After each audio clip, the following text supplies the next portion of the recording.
this episode of Grenadier Works, KRABBY finds himself stuck in a time machine. I ask, what are those dimples for? And some Americans go through a very small door.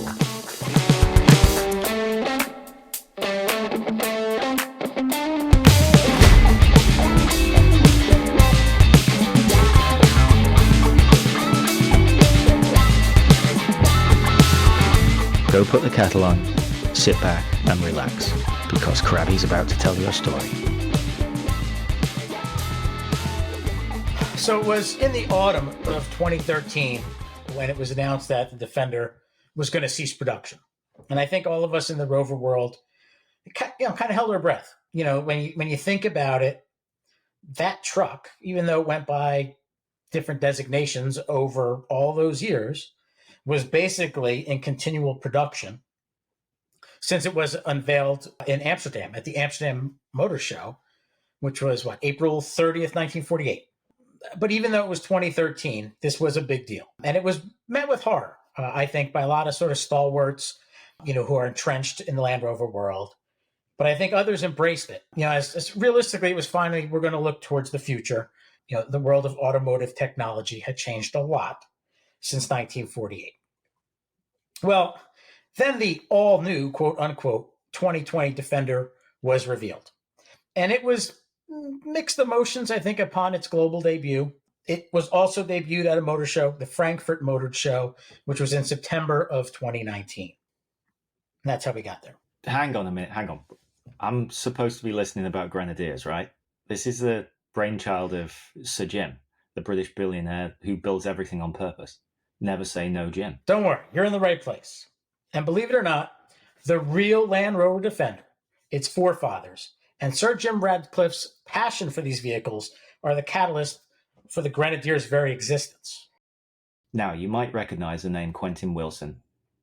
That's right. He was a co-host on one of the original versions of BBC's Top Gear way back when. And he also worked on Channel 5's Fifth Gear, amongst other automotive projects. Wilson documented the story of the Grenadier, as he was asked by INEOS to do, and he wrote a piece for the inclusion in the book Grit, Rigor and Humour. Okay, so if we fast forward to Chapter 3, this is entitled Driving Ambition Automotive, and it is specifically to do with the Grenadier. So our tale begins on a safari in Botswana, Africa in 2015. Sir Jim, a serial Land Rover enthusiast, climbed aboard one of the converted Land Rovers which the safari tour guides use to drive their guests around the bush. Jim was no stranger to Botswana, or to those coveted Land Rovers. He'd chat to the drivers about their vehicles, musing about breakdowns and fixes and bush tucker all the way. It was during one of those chats that he heard that fabled Defender was coming to the end of its 68-year production run. So, according to Wilson, Sir Jim Radcliffe, right? I mean, he's a Land Rover lover. But that's how he discovered that the end of the run was coming, from a safari driver in Botswana. I mean, it seems kind of crazy when you think about it. There's so many ways he could have heard about it. For me, personally, I kind of don't remember. It was either in a magazine or a website. And when I got that news, I was disappointed. But no less than back in the fall. That will be the autumn. Yeah, fall. Like I said, in the fall of 2013, they said it was done. And it wasn't. And if I'm honest, though, being in North America, we knew the Defender wasn't coming back. Yeah, it was sad news, but it didn't hit me directly. I already had a Series 2 in my driveway. For those not in North America, Land Rover stopped importing in 73, 74. Then in the 80s, they introduced the Range Rover. But it wasn't until the 90s when we could get a Defender of any sort. 93, they were /4. It was awesome. Beautiful, all white 110s, external cage. Oh, they were awesome. And then they imported in 95. They skipped 96. I don't know why. And then in 97. But they are an absolute fortune if you can find one. And if you want one that looks good and still held together, I mean, we're talking, you'll see them on Bring a Trailer for 6 digits for a North American spec Defender. But I had my Series 2. I knew I wasn't going to have a Defender, so the news didn't hit me that hard. So, I mean, the root cause for the removal of the Defender from the North American market is basically the same as its ultimate demise. And if we come back to the book, Wilson states that the cost of meeting legislation regarding engine emissions and safety features meant that Jaguar Land Rover had been forced to end production. Another reason was a solemn commercial reality of hand-building the Defender in the old Solihull Birmingham factory. A labour-intensive process that took 56 hours compared to 48 hours for the more complicated Disco Sport. The Disco made money, the Defender did not. Wilson suggests that it was during this very trip to Botswana in 2015 when Sir Jim first considered taking over the rights to the Defender line. Yeah, Wilson tells us, where's the stat? He says it took 56 hours to build a Defender, as opposed to 48 hours for a Discovery. Now, this book, it's probably talking about Discovery 5. Wilson wrote the book. It was like 2020. But it's interesting. I went to the Land Rover factory, and it was just a crazy experience for the good. So we're there, and it just happens to be my wife and me and the tour guide. No big tour group. Like usually they're groups of 8, 10, 12. It was just the two of us. So we go in and we're doing the factory tour, and he's showing us, well, this line is where we make Range Rover doors, and over here we do this, and over here we do that. So this is 2000. When did I get married? 2009. So I don't know if Tata was in charge by then, or if it was still BMW or what. But either way, the factory was amazing. It was clean. It was modern. It was spotless. Like totally spotless. It's the first time I've ever been to a car factory. Didn't know what to expect. And we're doing it. It's kind of crazy too. Like when they stop the line or there's a problem on the line, it's not like a red light or a buzzer goes off. Music plays. Kind of like in Willy Wonka when he blows the whistle. It's like that, where there's different chimes. So if it plays song A, well, there's a problem on the Range Rover assembly line. Or if it plays song B, there's a problem with the tire machine. It's pretty neat. So we go through the whole tour. Now, hang on. Was this commercial music? Yes, it was. But I don't remember what the songs were. One is the one from Close Encounters of the Third Kind. A little kind of ditty that gets played when there's a problem. I thought that would be the one that gets played when they produce one that doesn't have any electrical faults. That's the hurrah song. That's why you would never hear it. Well, anyway, we go through the whole thing. We see Range Rovers and Discoveries, and it's awesome. All these guys in white coats walking around. So we kind of go through all the way in, and he starts to wrap up, the tour guide guy. And I said, where are the Defenders? And he's like, oh, that's not part of the tour. And I was like, really? And my wife also was, really? Because the whole reason I convinced her to go was to see the Defender. How can you have a Land Rover tour and not show where the Land Rover is built? Yeah, right. That was my thought. Like, come on, man. Now, we kind of forced him into showing us. I think just because it was the two of us, we'd come all the way from the States. It was our honeymoon. It was a pretty compelling reason to just be like, all right, yeah, why not? So we go down there's like a set of doors, and you pop out these doors. And then there's like a small hallway, I don't know, maybe 6, 7 feet. And then there's another set of double doors. But the glass was covered. So like the doors we came out of had glass, and then the set we were going to go into, they were, it was covered. And I know why it was covered, because in reality, that hallway is a time machine. Because all of a sudden, you're in that hallway, then you open those other set of doors, and it's 1950. So the doors open up, and literally it's 1950. There's people everywhere. Guys wearing regular overalls, it's just regular mechanics' clothes. They weren't in little white lab coats. There weren't ergonomic machines there was a dude walking by. It was so classic. He's got a tire without a rim kind of scooped under his hand. Like his hand is like gripping the bead. And on top of his shoulder, and he's kind of carrying it like a boombox from like 80s inner city New York, is a mounted wheel on a rim. like up on his shoulder. Did he start breakdancing with them? No, he's just walking through. He's covered in grease. So they were walking through a little bit, and you could tell how the Land Rover guy, the tour guide, you could tell he was like uneasy with this. I'm loving life. This is so cool. But we come down and you see them, and it really is a lot. It's hand built, and I can understand then why it's so lengthy to do. And there was a guy. God, I could see it clear as day. It was the passenger side of a right-hand drive vehicle, so the left-hand side of the car. The door top was off. He had a mallet that had to be, I don't know, 6-7 inch in diameter. And he's whacking the hinge to get the door to close right. I mean, he's just hauling off on it like one of us would be doing in our garage. Just beating down on it. And then it finally closes. And I mean, Alicia, my wife, we're like, oh, this is amazing. This is absolutely amazing. And so that was our... You realize that his apprenticeship would have been 5 years to be able to get the wrist action right for that mouth. Well, he was a champ. But that's what was going on in there. It was literally like, I don't think it's any different than, like there's lots of stock footage that you see from Land Rover factory from way back in the day. There's so much. Right. And everyone's in the brown overall. Well, that's what it looked like. With an apron. Yes.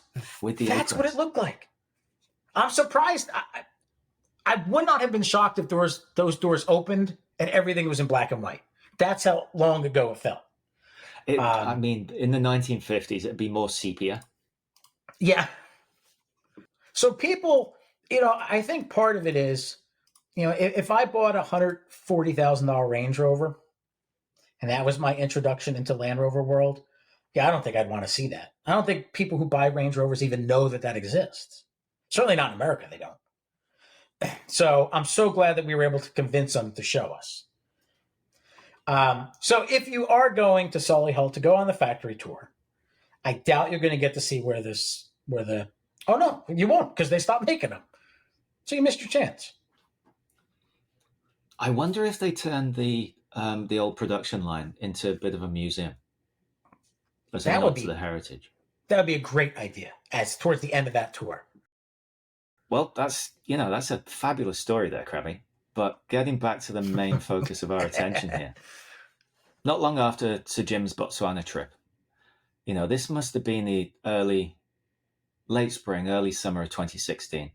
A journalist by the name of Danny Fortston, who we're not really familiar with at this point. I have to do some more digging about him.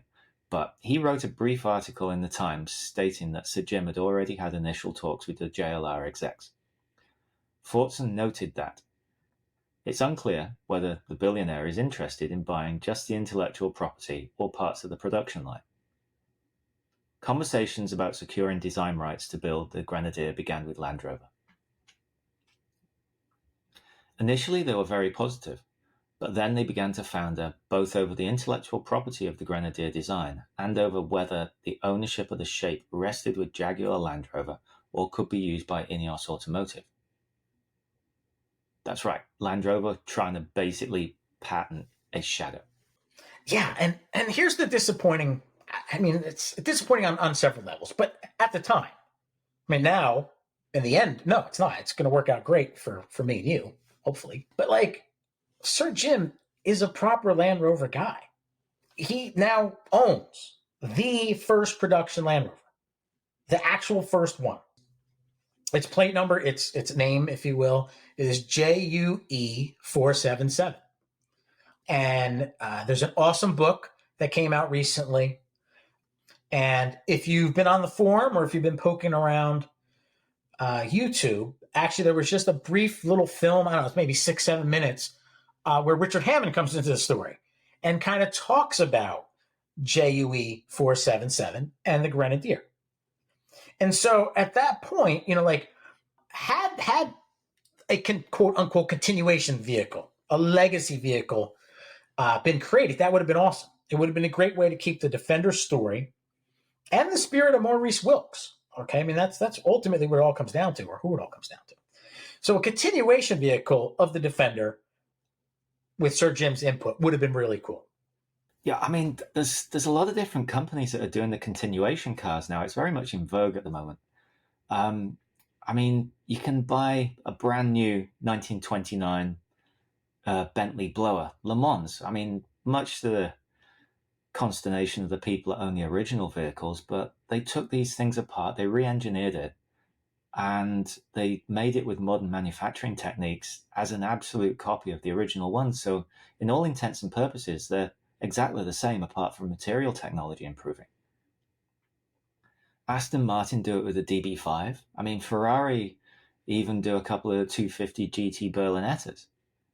But the main thing for me, which I find a bit of a head scratcher, is Jaguar have already got a continuation of the Le Mans Deep types, and in their heritage section, and it's just absolutely mind-boggling that they didn't go down this road, where they could have carried on making it for an obscene amount of money because people would pay for it, and just keep it going. It's funny you say that, because in terms of a timeline of all that stuff, I'm sure it was in existence. But I kind of thought, wow, maybe when Sir Jim was going through this thing with JLR, maybe that set bells off in their head. Because again, you already linked it to Jaguar. But then they started coming out with the quote unquote Defender Works editions, where they've taken magically Defender parts that have been laying around the factory and they put them together. And they're selling them literally for hundreds of thousands of pounds. It was called the Works V8 Trophy 2, which, I mean, it was just a Defender 90. And you could still get them with the V8 that they never fitted when they were making it for real. In North America, they did. Not this engine. No, not this engine. I'm sure it's not this engine. But they were V8s. It's a good engine. You ever heard an F-Type on full chat? Oh, yeah. Screams. It's like 500 horsepower. Screams at you. But yeah, well, these trophy cars started, like I went on the website and found it, started for 225,000 pounds for a base 90 spec. Was that a ragtop or now fixed head? I don't know. I don't even remember. I bet they charge you more for a roof, knowing Land Rover. Well, I tried to look. Now, I don't have it in front of me, but if I'm not mistaken, the last Defenders coming off the line at the end of 15 and early 2016 before they shut it off, I think they were like 35 grand. Even if they were 40, let's say they were 50. Land Rover is selling essentially the same vehicle for 5, 6, 7, 8 times the amount of money. That's just mind-boggling. Right. I guess if Defenders were always over $200,000, they never would have stopped. Well, they should have taken a page out of Mercedes' playbook then with a G-Wagon. All right, so anyway, I mean, we can wax lyrical about the Defender being a continuation model, totally new, the new Defender, which replaced the old Defender. But it still comes down to the fact that, this wasn't to be.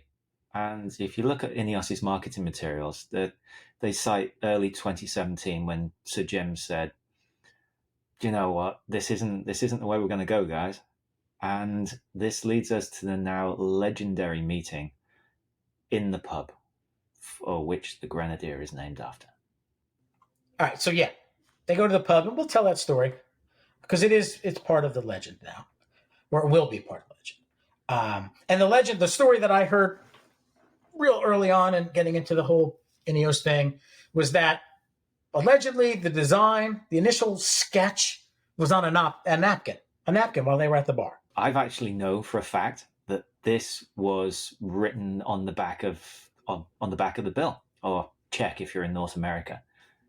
And now it's adorning ceiling in the Grenadier pub. And if you've ever been there or have a look online, you'll see it's an unusual thing where there's money and notes from people from all over the world just adorning the ceiling. It's something to see. So if you ever find yourself in the bar, have a look in one of the corners because it is there. Trust me, I've been told by a man who knows. You've been told? I've been told. I haven't been there for a while. It's a really cool pub.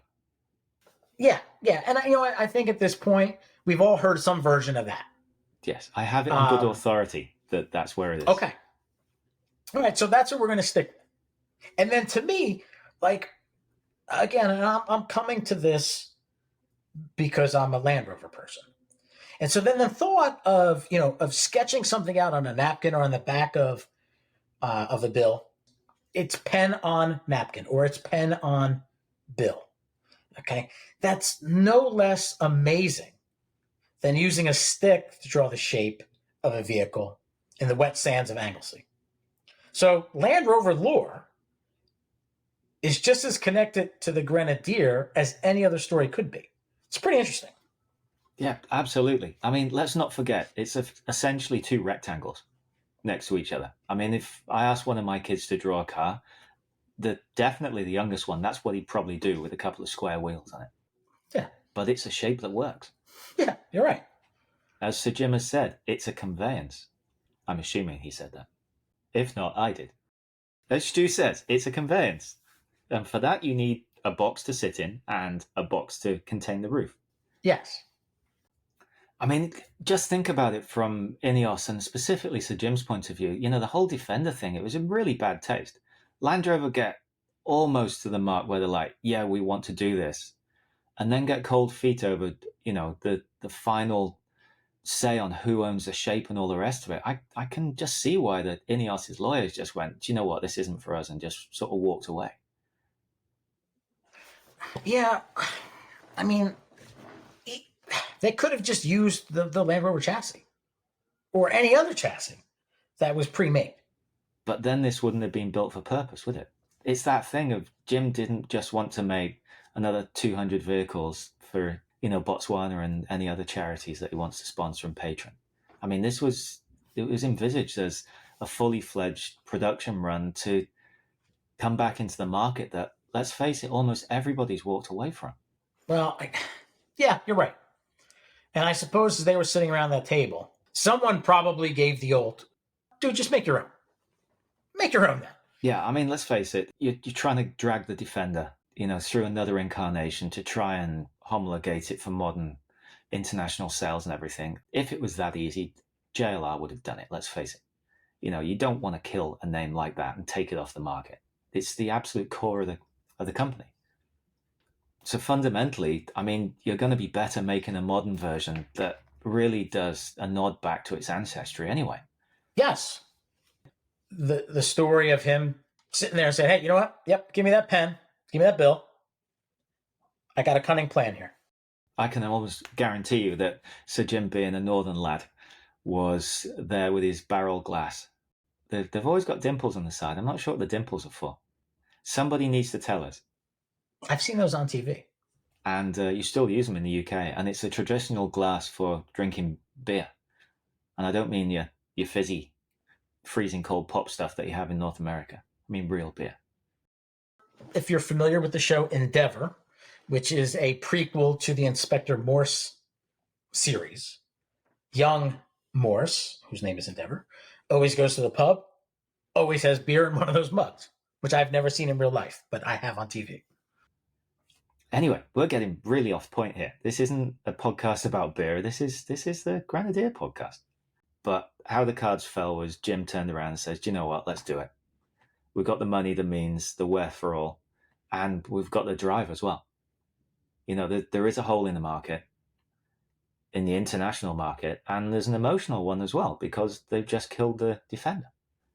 But I can imagine them being at the bar.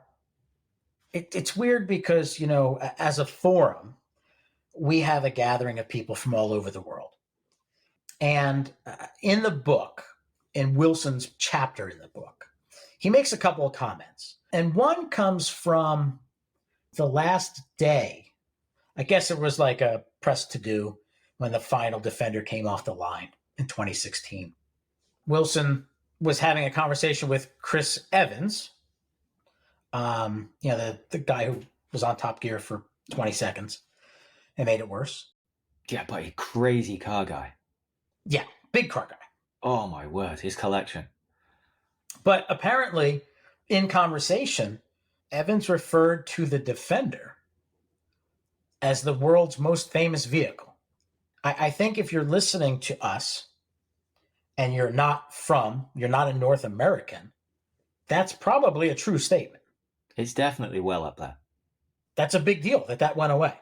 And I mean, the craziness of that task, as Wilson says, he was once told by a Land Rover designer, doing this would be, quote, the most difficult automotive redesign ever.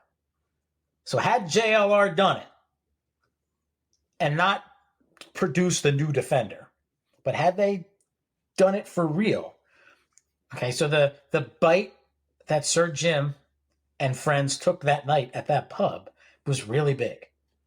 And as a company, the way Wilson tells it is like, and obviously INEOS is a gigantic, successful mega business. Not automotive yet, but all the other bits. And Wilson says that the reason is as a company, and I guess it's Sir Jim's vision, but as a unit, they go around and say, why can we do this? As opposed to the negative opposite, why can't we do this? If I'm at the table that night, I'm like, there's no way we're doing this. And it wouldn't have gotten done if I was there. But thankfully, the INEOS way is, we can do this. We can get this done. We also have to remember that you've got somebody that has an absolute driving passion at the head of the project that was personally bankrolling this. It's one of those things that if this went out to the normal corporate accountants and bean counters, they would turn around and say, no way, Jose, you're not doing this. You're never going to make this back. This is a bad decision and all the rest of it. But in our case, and your case, if you're listening, that was not the case.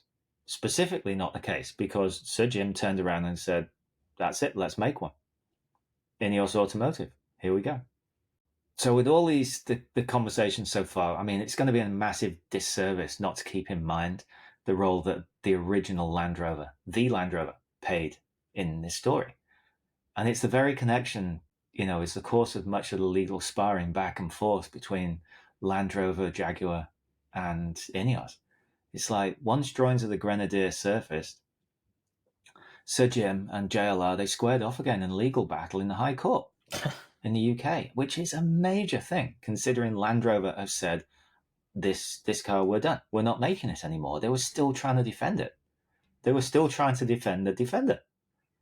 Long story short, this was determined that the Defender's shape was distinct, undeniably, but not unique enough to be trademarked, which I think is the really big point here, which Land Rover tried to do. They already killed this vehicle off, and then they tried to say you couldn't build anything that sort of looked the same.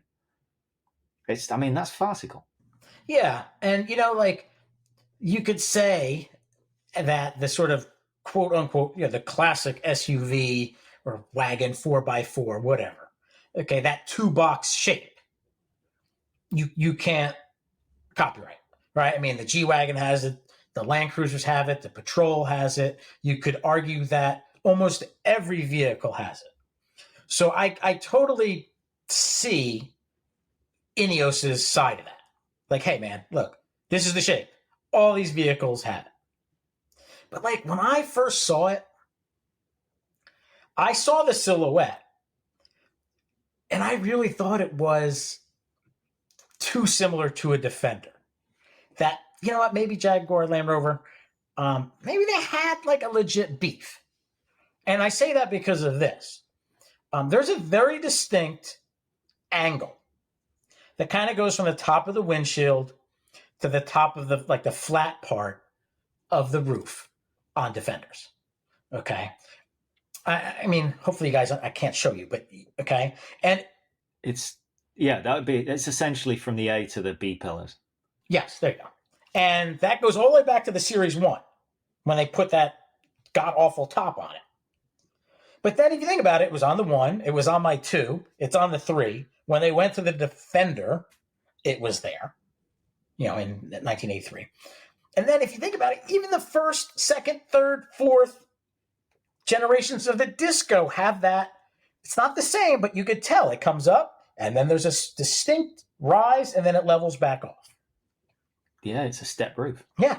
Enabling the stadium seating in the second and third rows, Right. Which is great if you've ever ridden in the back of a Disco. Correct. So I could see how maybe Land Rover's beef was there. And then I sort of think as a by this point as an FU, if you will, to the JLR folks. They went ahead and put those grab handles on the Grenadier, exactly where the Alpine lights or Alpine windows go. I thought that was a bit cheeky, as most of our listeners might say. I wouldn't say that, but I think it was a pretty ballsy move. It's better than putting some fake ones in. True. Where you have the glass and there's nothing behind it. Yeah. But I mean, you're drawing comparison to the Defender there. I look at the Grenadier and I firmly see G-Wagon. I don't really see much Defender at all. Really? But I would guess this is just where it comes in the eye of the beholder, right? Yeah. Or maybe it's what you want to see. Yeah, maybe I want to see something that's a little bit more reliable and it doesn't leak oil everywhere. Well, but I'm that's, not sure. I'm hoping. Fingers crossed. When I described it to people, when I sort of found out about it, and none of my close friends are really into this stuff, it's kind of like the offspring of a G-Wagon and a Defender. You could see a little of each in it. Yeah, but there's also a bit of Jeep in there as well. Well, let's not open that can of worms. Absolutely. It needs to stay firmly shut without a can opener. Or at least for another day, because that's a huge story about the whole Jeep story. It could be an entire episode that comes all the way down to a little company in Butler, Pennsylvania, a tiny little company that really started all of it. And we'll talk about that at another time. But yeah, Jeep is part of this whole story too. So anyways, back to the Grenadier side of things. It's when the barristers finally took off the wigs, it was essentially all systems go for Grenadier. INEOS had won. The case was dismissed. Land Rover were told to go away and lick their wounds. And you got short order. INEOS Automotive was created, Magna Steyr, they were contracted to develop a new vehicle. And we can't forget that these are engineering titans. They make the G-Wagon for Mercedes. Mercedes don't make a G-Wagon. They sell it and market it. It's Magna that actually build it for them. Mercedes may design it, but Magna are the people that make that vehicle. They also work on a whole host of other automotive projects, and they work for almost everybody. It's the same as many of these engineering consultancies. Sadly, you'll never ever hear about it because a Honda or a Toyota don't want to admit that they didn't design A, B, and C on their vehicles. But that's how it works on the interconnected world right now. Anyway, after contracting Magna, things started to fall in line. BMW was for the engines, ZF for the transmission, Carraro for the solid beam axles, Tremec for the transfer case, Brembo for brakes, Bilstein and Eibach for suspension. I mean, this list goes on and on of top tier, top shelf, the best that you could possibly get if you're willing to spec it. Yeah, and you know what? Going about it that way made sense on so many levels. And I was having this discussion with my dad, who's a big car guy, not a truck guy, big car guy. But we were having this conversation, and he didn't quite understand what was happening. And I'm trying to, because Land Rovers aren't really an American thing. So I basically explained like this. I'm like, Dad, imagine this. You go into the world's most amazing car store. And in this case, we're going to an off-road car store. Then you just go aisle to aisle, like you're grocery shopping. And you pick the best of the best. Oh, you know what? Yeah, we want a BMW engine. That's a really good engine. And yeah, well, if we get in a trans, we need a ZF. Well, we'll take that one. And you put them all in your cart. And then you took all those pieces, all those amazing components that are from other manufacturers. INEOS then got together with Magna and put it all together. That's how it worked. That's my explanation to people of how it came to be. That's right. I mean, they definitely did. And it's pretty soon before the test mules started to roll around. That turned into PTO testing. And this took INEOS and the team, to the four corners of the world. I mean, you have to test in the Arctic, in extreme heat and everything in between. But this, just with its duty cycle that they were intending, had to go even further. This vehicle was sent everywhere. Over 1.1 million miles, which is an obscene amount for a new vehicle. Stu, that's like 1 billion kilometers, right? I don't really know the whole conversion thing, but 1.1 million miles. Well, All we right. can leave it there. It's North America, and I deal all right, with good. miles, so I'm All right, good. comfortable I with am that. too. You know, our metric friends, you know the story, you know the truth. Yeah, it's a lot. It's like a billion. Well, maybe a couple less. But you still have the thing. I mean, it traveled an obscenely long way in the development of this vehicle. And again, I think we all came to this vehicle. You discovered it long before I did, and we know the tale. We know the tale, but like, where did the name come from? I mean, okay, ultimately we know it was because of a bar. No, it's a pub. It's not a bar. There's a very big distinction. Yeah, it's a bar. Anyway, It's a at pub. the bar. In the pub, they had the first board meeting, as rumor has it. Now it's urban legend, obviously, and let's face it, it's not going to change. It's too good of a story. When they decided that they were definitely going to make this vehicle, they'd gone to all the consultants. They worked out what the market was, how we're going to sell it, how is it going to be a financial success. I's were dotted and the T's were crossed. The next thing is, and it's the first thing that most people ever see with a vehicle or hear, is the name. Because a name can make or break a car, or a company, or anything else. Well, we'll just put in there that Twitter is now called X. That's a personal decision by somebody that privately owns it. That's all I'll say. So we need to get back to the Grenadier anyway. And the name. So the whole premise that they basically had already said, look, we're going to build this. We're going to make this back to basics utilitarian SUV, four-wheel drive conveyance, however you want to roll it up. And they actually asked the people that originally said, hey, we're super interested in this project. So they put out a competition. And the overwhelming winner, out of over 3,000 entries, which at this point, there's zero marketing. There's nothing. There isn't even a car. And people are already jumping on this bandwagon, which we'll discuss at some point in a later date. But for me, that's a very profound thing. And it just proves that the gap that was left in the market, both emotionally and physically, by these other manufacturers walking away from this segment. Right. So we have that. You have all of these people chiming in, throwing their hat in the ring, saying, I think it should be this, that, and the other. And the one overwhelming one that won was to name it after the pub and the bar, which the project first was put together in. So they called it the Grenadier.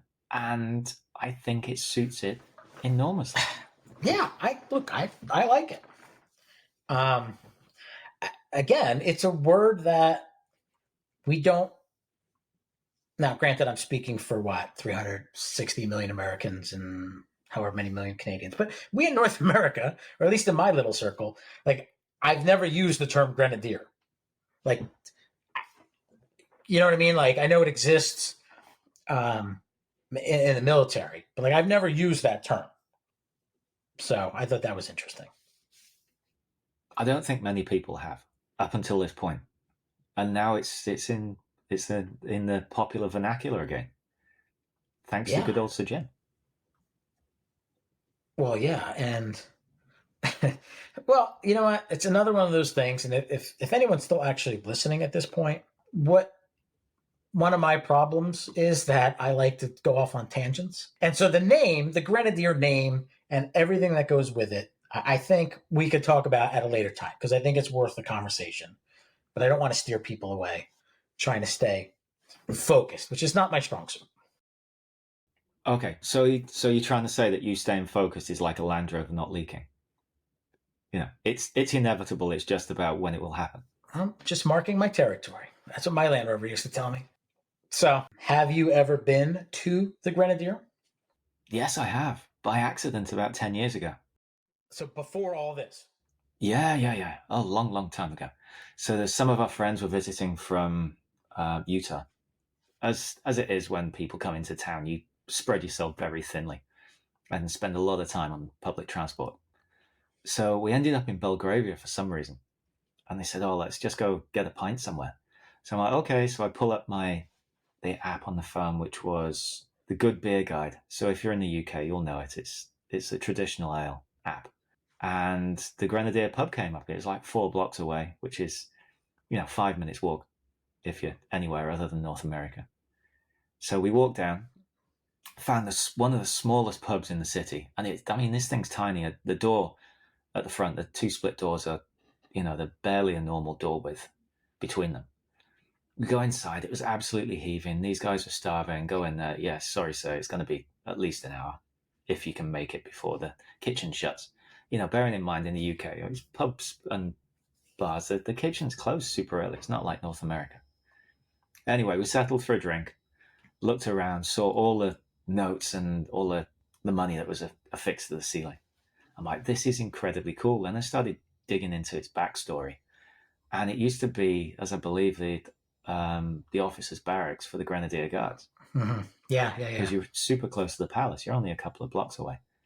And there's a story of one of the kings just hopping over the back wall of the palace gardens to go and have a beer with his boys at night.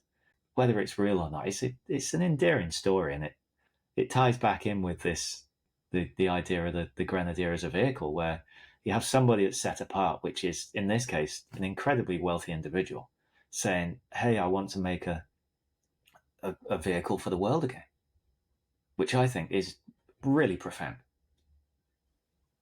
Oh, yeah. And it's weird because that's awesome. You were there, but you were there before any of this came up, so there was no connection. No, not a sausage. For me, the next time we are in the UK, maybe next year, actually, maybe next summer, and I would imagine a lot of folks who are Grenadier people now or becoming Grenadier people want to go there just because. Yeah, I already know that some of the people on the forum that have had vehicles delivered in the UK have specifically gone to get a photograph of the car in front of the actual building. And I know one person, and he was on holiday from America, not vacation because he was in Europe. And rumor has it that the manager said, here's the keys, you can go and have, sit in and have a look at it. Just please don't drive. Which, think about it, is incredible. And let's not forget that now INEOS Automotive have bought the pub, and it's the emotional headquarters for the brand. If this point hasn't been made obvious to people listening, Sir Jim is obviously a very smart businessman. Very, very smart. And so knowing that it's going to become a spot that's a destination other than just being a regular bar in London, it's an extra way to make money because they're going to sell Grenadier stuff and it's a bar. Yeah, and it also adds the backstory and the patina and the overall lore of the brand.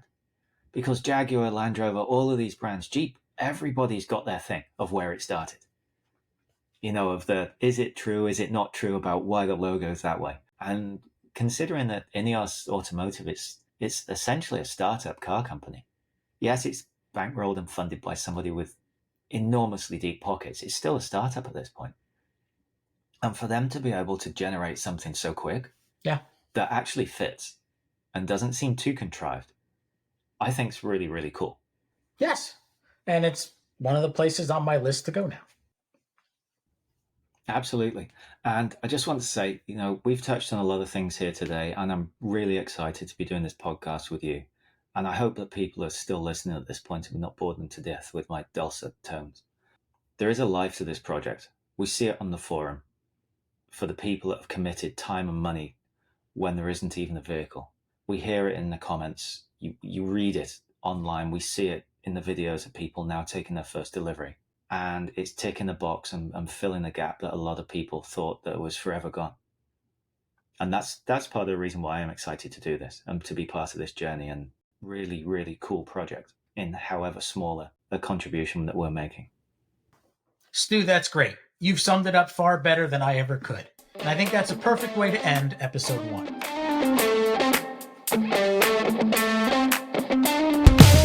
Next time on Grenadier Works, we get to grips with the hard way home, explore the crazy world of car names, and find out how hard it is to point around the corner.